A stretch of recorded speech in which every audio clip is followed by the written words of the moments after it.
د کابل نیوز درنولیدونکو السلام علیکم. ژورلیت ته مو زه اسماعیل شاکر هرکلی کوم. په نن ژورلیت کې د جنیوا په کنفرانس غږیږو. د افغانستان په اړه د جنیوا 2 ورځنی نړیوال کنفرانس چې په انلاین ډول دایر شوی د افغانستان د سولې پروسې او ځینو نورو مسایلو باندې د کنفرانس ګډونوالو خبرې وکړې. ولسمشر غني دې ناسته په انلاین ډول د خبرو پر مهال وویل چې مستقل او حاکمیت لرونکی افغانستان د ټولو په ګټه دی او په افغانستان کې روان تاوتریخوالی چې افغانان ترې ځورېږي د تحمل وړ نه دی. نوموړي د سولې اوسنی بهیر یو غوره فرصت وباله چې باید ترې استفاده وشي.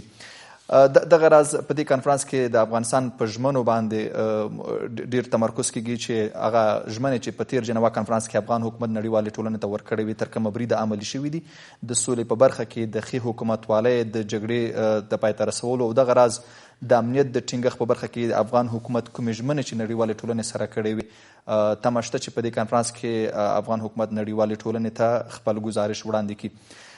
مهمې پوښتنې دا دي چې آیا افغان حکومت دغه کنفرانس ته څه لري؟ بله مهمه موضوع د سولې بهیر دی چې په دغه کنفرانس به څه تاثیر وکړي او د فساد سره د مبارزې په برخه کې افغان حکومت نړیوالې ټولنې ته څه ډول یو گزارش وړاندې کولی شي چې په مټ یې افغانستان سره د مرستو ژمنې تازه شي او دغه راز د افغان حکومت له لوري د امنیت په ټینګښت کې هغه ګامونه چې اخیستل شوي دي تر کومه بریده نړیوالو ته د قناعت وړ دي. د جګړو دوام هغه مسله ده چې ویل کېږي د نړیوالو مرستو په دوام باندې تاثیر لري. دغه تاثیرات به څه وي او هغه شرایط چې په جنیوا کنفرانس کې په دغه جنیوا کنفرانس کې افغان حکومت ورسره مخامخ کېدونکی دی څه به وي. او بله مسله دا ده چې په تیر جنیوا کنفرانس کې د افغان حکومت سره نړیوالې ټولنې د 14 میلیارده ډالرو نه د ډیرو مرستو ژمنه کړې وه. آیا دا ځل بیا هم د ډیرو مرستو تمه کیدای شي؟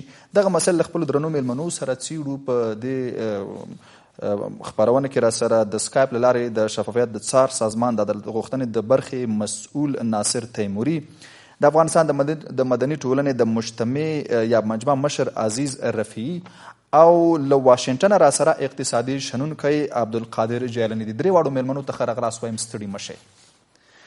او که دا بحث له رفیع صاحب څخه پیل کړم. رفیع صاحب تاسو تېر ورځ کنفرانس هم درلوده او د جنیوا کنفرانس په اړه مو د افغان حکومت ژمنې او په دې برخه کې هغه ژمنې چې په تېر کنفرانس کې شوې وې تاسو ویل نه دي عملي شوي، دلایل څه دي؟ عرض سلام دارم خدمت شما و خدمت مهمانان بسیار بزرگوار و همچنان شنوندگان محترم شما. علیکم السلام. در با استاوردهای دولت افغانستان بخصوص روی کنفرانس ژنوا ما تقریبا یک تحقیق 3 ماهه گذشته را انجام داده بودیم که این تحقیق و نتایج بسیار محسوس و خوب رسیده بود و ما روز گذشته این تحقیق که با 1750 نفر صحبت شده بود او را رونمایی کردیم و به رسانه هم را فرستادیم. در این تحقیق مردم نگرانی‌های بسیار عمده را در بنچمارک‌های اساسی یا در تعهدات اساسی یک حکومت افغانستان داشت که شما پیشتر اونا رو برشمردین که شامل امنیت میشن، شامل رشد اقتصادی میشن، شامل صلح و حکومتداری خوب و دموکراسی و امثال هم میشه. مردم نظریات بسیار عمده و اساسی خود پخش کردن و دادن. من فکر میکنم که او در دسترس شما هست و در رسانه هست و همین لحظه هم بسیار سر صداهای بسیار و تعبیرهای نادرستی هم از او شده که متاسفانه برداشت‌های ضعیف نشان میده و امیدوار هستم که عاقلانه با این نتایج و نظریات مردم برخورد شود و نظرات مردم احترام شود، چون این تحقیق نظر شخصی کسی نیست بلکه نظر بیشتر از 1750 نفر است که در 31 ولایت کشور با اونا مصاحبه شد.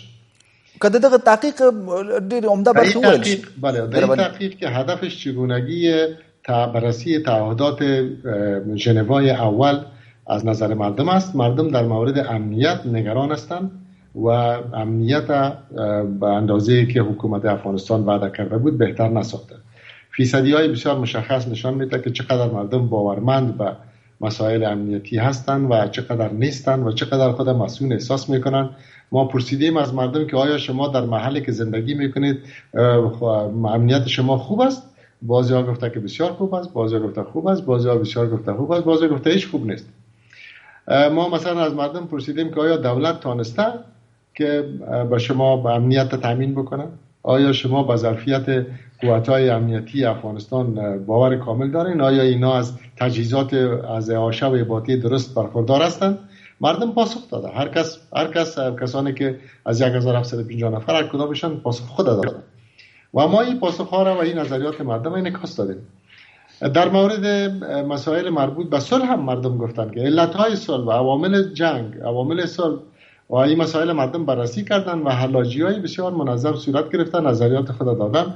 این تحقیق 20% در مناطق تحت کنترل طالبان و 80% در مناطق تحت کنترل حکومت انجام پذیرفته که تمام اسنادش و آثار و موادش موجود است و از سنین مختلف، از تحصیل کرده ها با باسواد و بیسواد در حدود 4% یا 4 چند درصد بیسواد اینترویو شدن و در حدود چیز معادل 11% کسانی که تحصیلات ابتدایی دارن و 13% کسانی که تحصیلات تا لیسه دارن و همچنان 50 چند درصد کسانی که لیسانس دارن و 0.9% کسانی که دکترا دارن و احتمالاً بیادم نیست شاید 6% کسانی که ماستری دارن با اونا تجربه شده. خرابیسه درسته دغه سروي خبرم شو پرون او که په مشخص ډول هغه ویناوي چې نن د جنیوا کانفرنس ته وشوې د افغان چارواکو له لوري ولسمشر غني خپل څرګندونې وکړې، د افغانستان د بهرنیو چارو وزیر په دې برخه کې خپل څرګندونې درلودې، د تاوتریخوالي د ډیریدو په برخه کې، د جګړې د ډیریدو په برخه کې ډیره اشاره دي ته کېده چې طالبانو سره لژمنو هم تاوتریخوالی نه دی کم کړی او په دې برخه کې جګړه لا هم دوام لري. فکر کوئ نړیواله ټولنه قانع کیږي په دغسې مسایلو سره؟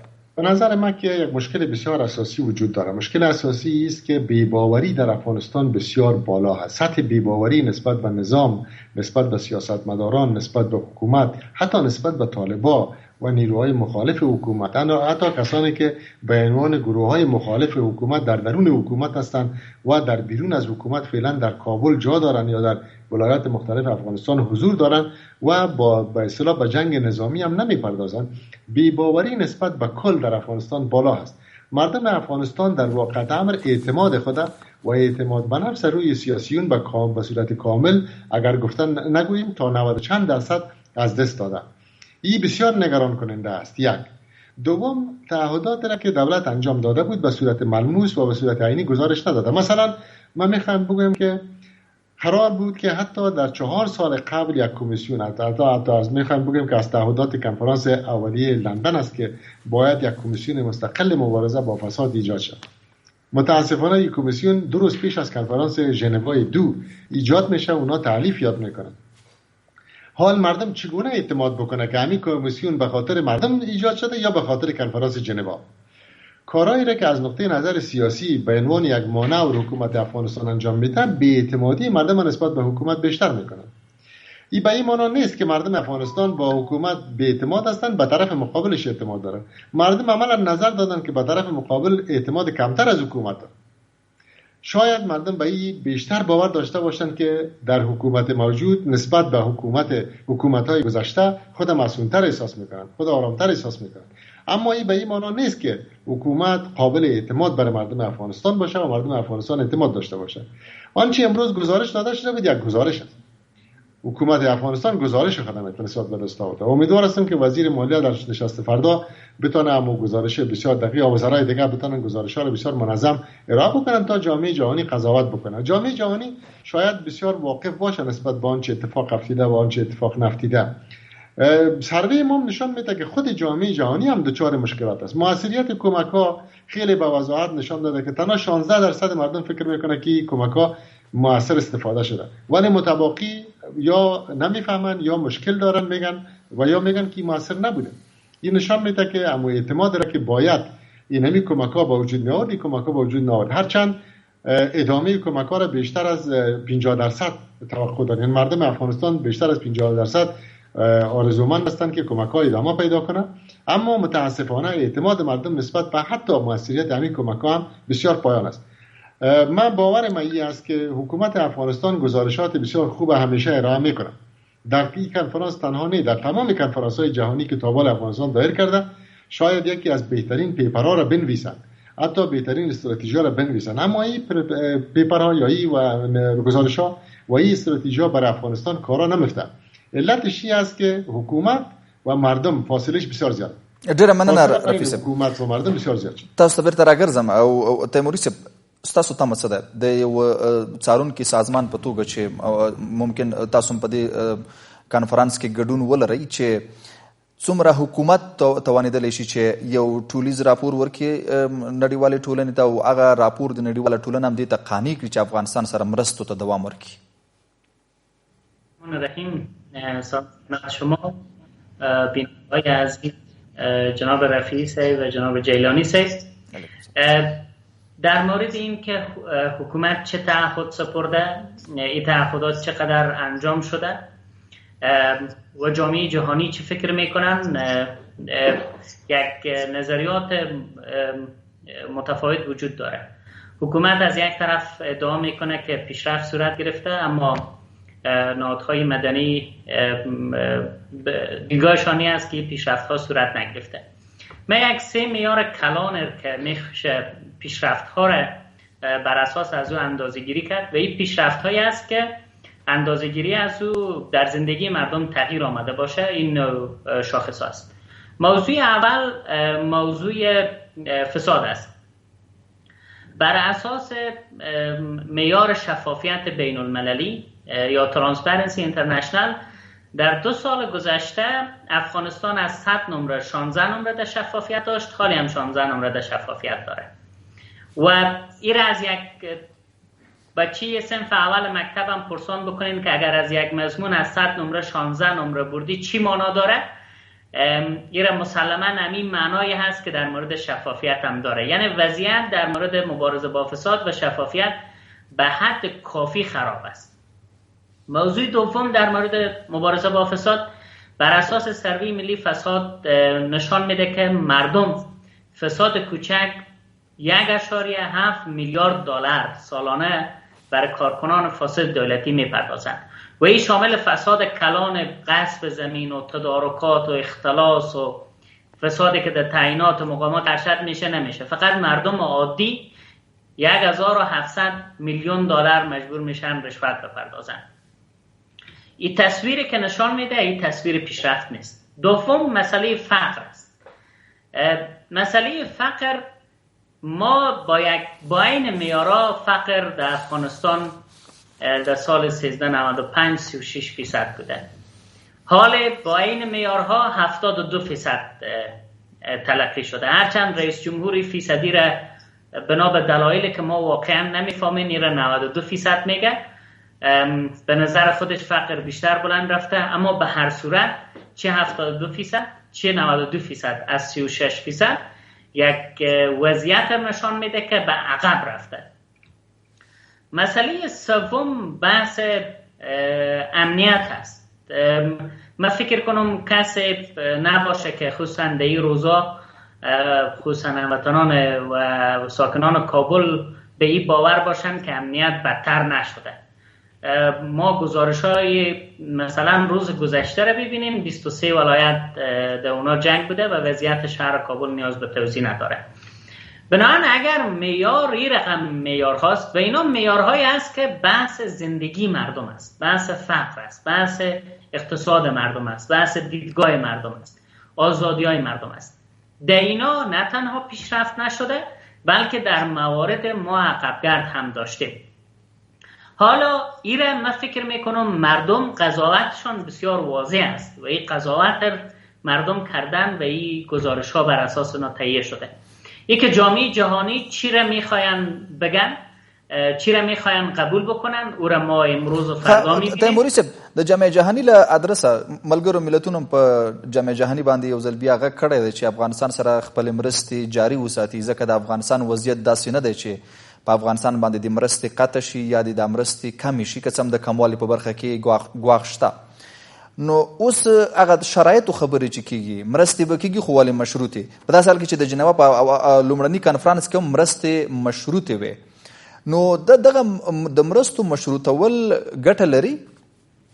من فکر میکنم در این 17-18 سال گذشته کمک ها مشروط بوده، اما این شرط هایی هم که همکارای جامعه جهانی میگذارند و من داخل به یک موردش اشاره میکنم، به این شرطهای خود کاملا صادق، قاطع، جدی نبوده است و حاضر بودند که شروط خود در بین را نرمتر بسازند، شروط خود در بین را به حکومت ساده تر بسازند و حاضر بودند که بعض گزارش های از حکومت که ما به اونا گزارش های دفتری و دیوانی و اینا قلمداد میکنیم، به این گزارش ها را قبول بکنن، اما گزارش هایی که واقعیت های زندگی مردم را انعکاس میده این گزارش ها را جدی نگیرن. اما در مورد کمک ها دیدگاه ما این هست که بحث ای که کمک ها کاهش پیدا میکنه، کمک ها کاهش پیدا کرده، نسبت به هر سال کمک ها کاهش پیدا کرده. چیزی که مطرح است که کمک ها را کی به مصرف میرسانه. در گذشته حکومت، وزارت مالیه و ادارات اجرایی و وزارت ها کمک های بین المللی را به مصرف میرسانه. امروز به حد اقل رسیده مصرف کمک از طریق دولت افغانستان. خود سازمان ملل، مؤسسات بین المللی، شرکت های بین المللی مرتبط به دونرها و کشورهای کمک کننده پول به صورت مستقیم در بخش زراعت، معارف، صحت، در بخش ساختن سرک، در بخش کمک به بیجا شده های داخلی برای از اینا به مصرف میرسانند. حالا آنچه که تأثیر گذاشته روی خود دولت است که عملاً کمک کننده های بین المللی دولت افغانستان دور زدن و من فکر میکنم یک ناکامی کلان برای هم دولت افغانستان است، هم برای کمک کننده های بین المللی که روی یک دولتی که 20 سال سرمایه گذاری کردن حالا به او دولت باور ندارن، پول خود از طریقش به مصرف نمیرسانن. ډیره مننه تیموري صاحب، تاسو ته بیرته راګرځم. او په واشنګټن کې اقتصادي شنونکی عبدالقادر جیلاني د جیلاني صاحب تاسو کراته وایي د مرستو د قطع کېدو په برخه کې خو وایي تمه شته چې نړیواله ټولنه له افغانستان سره مرستې جاري وساتي لکه څنګه چې ملګرو ملتونو هم دا غږ کړی، خو ولې د مرستو د کمېدو ګواښ شته؟ دغه ګواښ څومره افغانستان ته خطر دی؟ سلام تاسو ته، ګرانو هیوادوالو ته او میلمنو ته. په دغه جنیوا کنفرانس کې چې اوس جریان لري په افغانستان کې د تلپاتې سولې او د اقتصادي پراختیا په حق باندې بحث کیږي. اوس مهال د سولې بحث ډیر مهم دی چې افغانستان کې سوله راشي او ټول پرمختګونه بیا هم تر سولې تړلي دي. اوس په ژوندۍ بڼه زه چې د جنیوا کنفرانس ګورم، په خپله د ملل متحد استازي په خپلو خبرو کې ویلي چې باید سولې لپاره باید اساسي کارونه وشي او په افغانستان کې سوله راشي او د سولې ترڅنګ حکومت باید د ټولنې په جوړونه کې باید خپل رول ولوبوي، اقتصادي پراختیا رامنځته کړي، فرصتونه هم رامنځته کړي. یو دغه بحثو چې خپله د ملل متحد غوښتنه ده. د په دې کې دغه اویا هیوادونو او د ځینو بنسټونو استازي هم ګډون کوي. په دې حق باندې بحثونه کیږي. ولې څه چې ډیر مهم دی هغه دی چې هغه ژمنې چې موږ له نړیوالو سره درلودلې، له ډونرانو سره مو درلودلې، دې کې څونه پرمختګ شوی دی. مثلا د فساد پر وړاندې مبارزه کې موږ څه لاسته راوړنې درلودلې. ډیری د فساد سره مبارزه د موږ سیاسي مبارزه وه او هیڅ کله نتیجې ته نه ده رسېدلې. دا مبارزه په دې معنی نه ده چې یو وزیر د بدنامه شي، یو وزیر د محکمې ته معرفي شي او مبارزه بریالی اوسیږي. هیڅ کله دا نشي کېدی. او په ډیر تعصب سره چې ولسمشر صرف یوه لاسته راوړنه همدغه یادوي چې یو وزیر ما معرفي کړی څارنوالۍ ته. دغه بحثونه دي. بیا د ملي عوایدو راکمېدل دي، د بودیجې په مصرف کې شفافیت موضوع ډیره مهمه ده او د فقر کچه ورځ د بلې په لوړېدو ده، اقتصادي وده مو په صفر باندې ولاړه ده. دا هغه څه دي چې دې ټولو مسایلو باندې نړیوال خبرې. دغه مسایل د په کتو یو موضوع چې ډیره مهمه ده هغه دا ده چې په افغانستان کې د حکومت ځینې چارواکي د ډیرو مرستو غوښتنه کوي. نو دا خو مهمه نه ده چې افغانستان د مرستو غوښتنه وکړي ودې منل شي. دا هم مهمه نه ده. جیلاني صاحب، سبا ته مالیه وزارت د افغانستان نړیوالې ټولنې ته ګزارش ورکوي. په دې کې تاسو ځینو مسایلو ته اشاره وکړه. د عوایدو مسله د څو ورځې وړاندې د افغانستان د مالیې وزارت سرپرست دا خبره وکړه چې د افغانستان د ګمرکي عواید تقریبا نږدې 50% د افغانستان ملي بودیجې ته نه ځي، یعنې شخصي جیبونو ته وي. دغه مسله یا د مرستو د لګولو موضوع چې مخکې تیموري صاحب ورباندې بحث وکړ چې دغه د مرستو د لګولو مؤثریت څومره دی، نو څه به ولري په دې گزارش کې د افغانستان مالیې وزارت؟ ګورئ، ما لکه څرنګه مخکې وویلې که نه چې موږ تل د ډېرو مرستو غوښتنه کوو، ولې دا به هم نړیوالو ته مهمه نه وي چې موږ غوښتنه وکړو دوی موږ ته پیسې راکړي. په تېرو 18 کلونو کې په میلیارډونو ډالر زموږ سره مرستې وشولې، ولې دغه مرستې هیڅ یو لوی تغییر او بدلون رامنځته نه کړ. که همدا اوس موږ وګورو په کابل کې موږ 24 ساعته منظم برق نه لرو، زیربنایي پروژې په افغانستان کې نه دي تطبیق شوي، سړکونه، صحي تعلیمي مراکز په سمه توګه نه دي جوړ شوي. هغه پرمختګ چې موږ توقع درلودله هغه هم نه دی ترلاسه کړی. درسته ده چې په تېرو 18 کلونو کې 80 سلنه مرستې په خپله نړیوالو په افغانستان کې مصرف کړي دي، ولې 21% د افغان حکومت مصرف کړي دي. ولې په دې کې ځینې ډونرانو چې حتی 90 سلنه مرستې هم د ملي بودیجې له لارې مصرف کړي دي. د دې ځواب به څوک ووایي چې آیا دغه مرستې په کوم شکل مصرف شولې؟ که چیرې د ایجوکیشن یا د تعلیمي برخه کې هم دا پیسې مصرف شوي دي، هغه بې ځایه مصرف شوي دي. که د ساختماني او انجینرۍ په برخه کې مصرف شوي، بې ځایه مصرف شوي دي.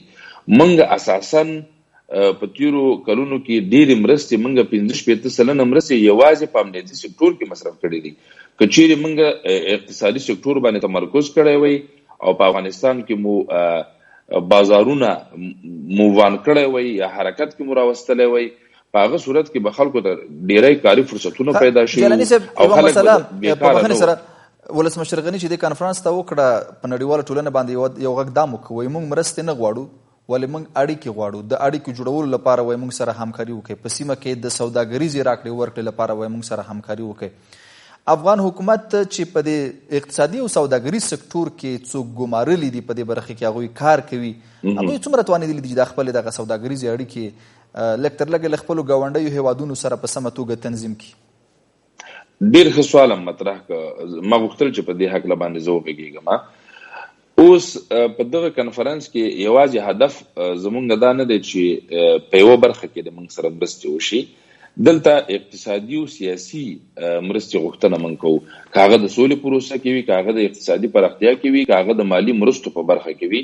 موږ په مختلفو برخو کې موږ غوښتنې لرو، ولې په عین شکل باندې په متقابل شکل باندې نړیوال هم زمونږ څخه غوښتنې لري.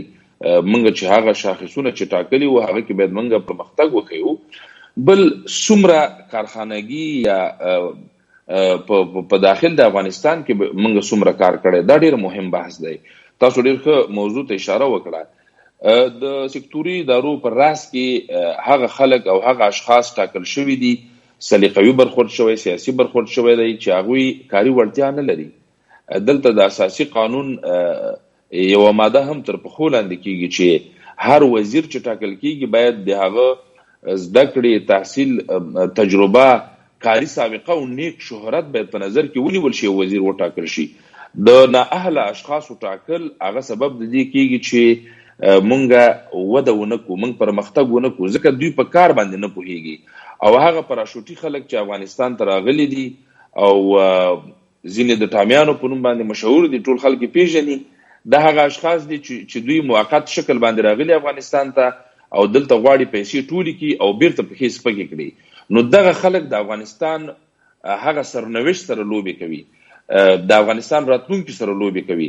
که موږ ښه راتلونکی غواړو د افغانستان لپاره، په اول قدم کې د سولې بحث دی. درسته ده چې سوله به یو څه قرباني غواړي او نتیجې ته رسیږي، ولې په داخل کې د سکتوري ادارو مدیریت هغه د حکومت لپاره ډیر مهم بحث. ډیره مننه. لنډه وقفه لرو، له وقفې وروسته به په څو مهمو مسایلو باندې راګرځو.